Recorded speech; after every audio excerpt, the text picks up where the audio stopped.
Hi guys, welcome to the channel. You saw the title, you saw the thumbnail, you know what time it is. It is time for Valheim. Let's get it. Alright, so in today's video we're going to cover the new Mistlands boss. Now this thing is crazy. She's called the Queen. This is the most dynamic boss we have found yet. It is a blessing upon the player base. Oh, thank goodness. Valheim did their god dang job today. This boss is beautiful, you guys. It has all sorts of different things that happen throughout the battle. You're going to need to find it in the first place, as you do all of them, obviously. But in this new area, things are pretty different from the other places we've been previously. Yeah, there's all sorts of new enemies, all sorts of new environments. It's pretty crazy. It's the nastiest time me and the boys have had trying to survive yet. Even with max level gear, it is nigh on just impossible. But alright. So I'm going to show you how I soloed the boss myself. I'm going to show you the secret weapon that I used, the equipment that I used, and the strategy that I employed to do so. Alright, so sit back, hold on, and let's get at it. Okay, let's start with which buff to take. Now, I like Bone Mass, gives you some resistance, it's not bad, but personally I like the utility of being able to move. So I like Ike here. I like to run, I like to jump, and that helps so much when you're reliant on that stamina to beat the boss and outrun other things that kind of happen during the fight. Hello, bees. Careful not to step on them. Alright, so let's get to the item area and figure out what we need. We'll start off with the potions. We got stamina, we got poison resist, we got health. You're going to want the poison resist because the queen does some poison. As far as your equipment goes, you're going to want the carapace armor. It's going to give you the most armor that you can get in the game. Level 2 is the highest level you can get. You're going to want the wisp as well as some food, okay? If you've already beat the boss, you need some secret trophies. And then you need the seal breaker to open the door. I recommend a black metal shield and a mistwalker sword, okay? Then you're going to need some ingredients for some bile bombs. And these are the bile bombs. You're going to want about 3 stacks for one boss, okay? I'll get into those a little bit more in a bit. But for now, we go to the workbench, and this is how we make bile bombs. So we're going to use bile bag, resin, and sap. And as soon as we're done that, then we are going to want a rested buff. That is going to help our stamina amazingly. That is essential, I find, in any time I leave the base, honestly. Unless I'm doing, you know, just menial stuff in the meadows or something like that, and I'm pretty high leveled. But anyway, so here we are at our wonderful little cookery rest area. We have the 22 comfort, we have the ovens, we have the fire, the blue jute, the black marble thrones, you name it, we are rocking it here. And let's just go over a couple things here. So that you see that nice 29 minutes of rested buff. It's pretty nice. So I like the Mistwalker sword.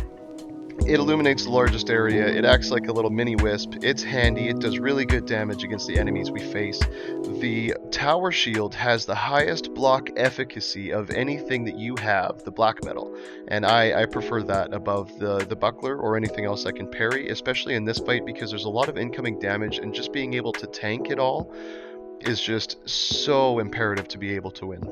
Now, this is what the Queen's Door is going to look like when it's already opened, but if it's not, there's going to be some red glyphs on it, and you can read this stone here. You're going to need all 9 shards of those pieces that you get from the dungeons in the Mistland areas, and then you can create the seal breaker here. So let's go ahead, eat our food, let's jump right on in. So as you see here, this is the entrance. This is a really handy spot that you can defend. If you're ever in trouble, this whole place, there's like 4 or 5 different levels or whatever, stairs that go all the way up, big open center. As long as you have this feather cape, you can drop, you have feather fall, you'll float down, you won't take any fall damage. That entrance area, that little covered in hallway, that defensible spot that I just mentioned, if you ever find yourself in trouble, just drop down the middle to the entrance, drop into that spot. The boss isn't going to be able to hit you in there, but the other summons will. Okay, so little summons like these and bigger ones like seekers that you find outside, you're going to run into these during the boss fight. So once you make it to the top of the room here, this is the summon table. This is the altar. This is where you summon the big nasty. And if you've already beat it, but if you haven't, then you pop in here and she's raring to go already. So good luck. But yeah, it's three summons, 3 Seeker Brute, Seeker Soldier trophies to summon. And I'm going to show you how it goes right here. So essentially, you're going to want to obviously summon her, then you have 3 stacks of bile bombs, and just unload those onto her as soon as you find her. As soon as she pops up, unload, she's going to move to you. She only has like 5 or 6 abilities.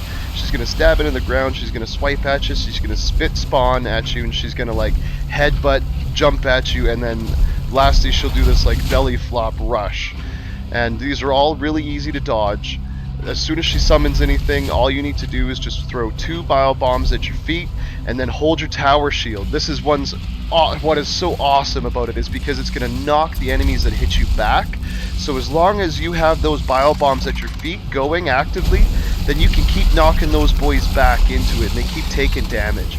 Obviously you don't want to do that with the queen. So her attacks are pretty easy to dodge, pretty easy to outmaneuver. But just hold that block and roll in case, just because sometimes it can be nasty. Every little bit she's going to scream, and when she does that, she'll roar right in the air. It's a perfect time to throw some bombs, but also she'll summon a couple of these seekers. And after a little bit, she might dig into the ground and go appear elsewhere. And while you handle with these, it kind of gives you a little window to deal with stuff, right? Because then she's not on you all the time, which makes it a little bit fair. But bile bombs kind of don't make it fair. They're just OP. Bile bomb and a tower shield. Strong. All right, so I have a little short, another video that I'll have released just after this one's released today, showing how to kind of cheese the boss. You can beat her in 60 seconds. I'll show you how to do that.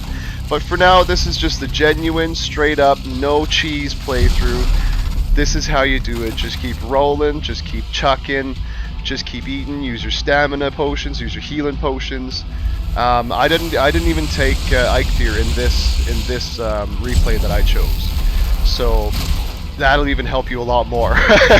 But maybe I was trying to flex. I don't know. Maybe I was just taking a little bit too much of the Emperor's holy incense. Anyway, here's the rest of the clip. Enjoy. Thank you for coming today. Thank you for checking it out. Oh, thank you. Bye bye.